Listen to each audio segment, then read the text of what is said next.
Now I will show you how to calculate tally.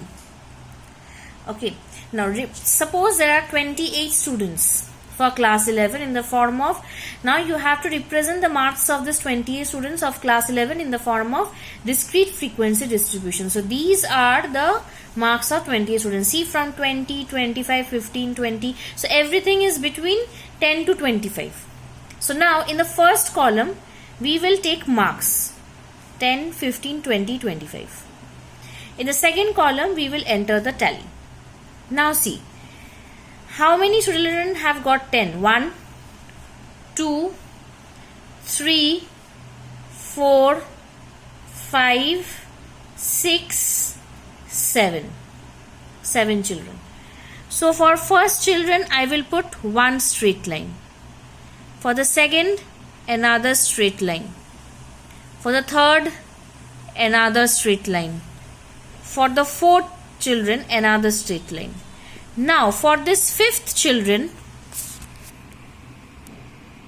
my line will be horizontal, means first, second, third, fourth. This fifth line I will be doing like this way. Okay, means one group complete. Now 6, 7. 6, 7 single line. Now if it would have been 6 and 8, 9, then 8, 9 another line, 20th line would have been a horizontal line, means another group complete. So as there are, we don't have 20 children under the 10 marks, so we have got only 7 children. So 6, 7 single line, and the fifth student this horizontal line. So my frequency is 7. Next 15. See, first 1, 2, another 3, another 4, another 5, horizontal line, one group complete. 6, 7, 8. 6, 7, 8. Another I have missed. There are 9 children. I have missed one value. So see, 6, 7, 8, 9. So as the 10th value is not there, like this. So in the tally, 5 groups will be there. This is one 5 group, another will be another 5 group, another 5 group, like this. Okay, so you will calculate in this way. Now one 5 group complete, another 5 group will start. So यहाँ पर है 6, 7, 8, 9. So 9 is my frequency. For your remembering purpose, you can calculate it by 6, 7, 8, 9. But the logical theory is that it will be again counted as 1, 2, 3, 4, and the 5 will be this. Or you can also calculate for remembering the 6, 7, 8, 9. It will be better for you to remember. The 10th line will be again a straight line. So as the 10th student is not there, so 9 is my frequency. 20C, 5 children, the fifth one is this, and 6, 7, 8. 8 is frequency. 25, not even 5 children. 1, 2, 3, 4.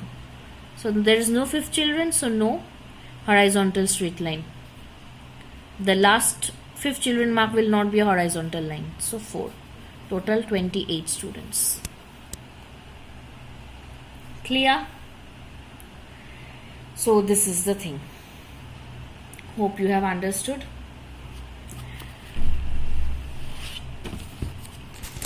So you can see in the steps, the various steps involved are, first of all, a table is prepared with 3 columns having headings of variable, tally marks and frequency. So here the variable is marks, tally marks, frequency.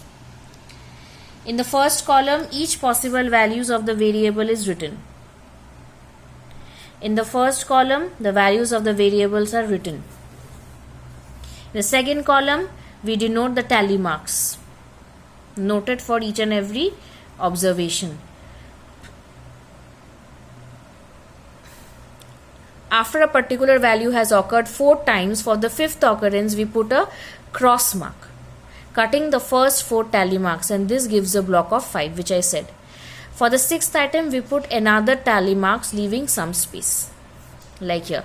For the 6th item, leaving a space, we are putting another tally marks. After 4 item, the 5th item means completing one group of 4. 6th item will be another straight line after a gap. In the 3rd column, we put the total, okay, and that is our frequency table. Is it clear? So the method of tally marks is used to count the number of observation or the frequency of each value. So tally marks is used to calculate the number of observations under the variable, or you can say the frequency. Each possible value of the variable is written in column. For every observation, a tally mark is denoted against the corresponding value. So the same thing is written, whatever is written here, it is a summing up. So generally, if asked why tally marks is required, it is generally used to count the number of observation or frequency of the variable. Okay. So this is how we do tally, and this is how we calculate the frequency. Here is another example where transform the following data of size of 30 pair of shoes sold by a showroom on a particular day in the form of discrete series. So sizes of the shoes are given. So my size of the shoes will be my variable. See, it is generally ranging between 8 to 10. So I have to take variables between 8, 6, 7, 8, 9, 10. I have to take variables between these values only. The size of the shoe is my variable.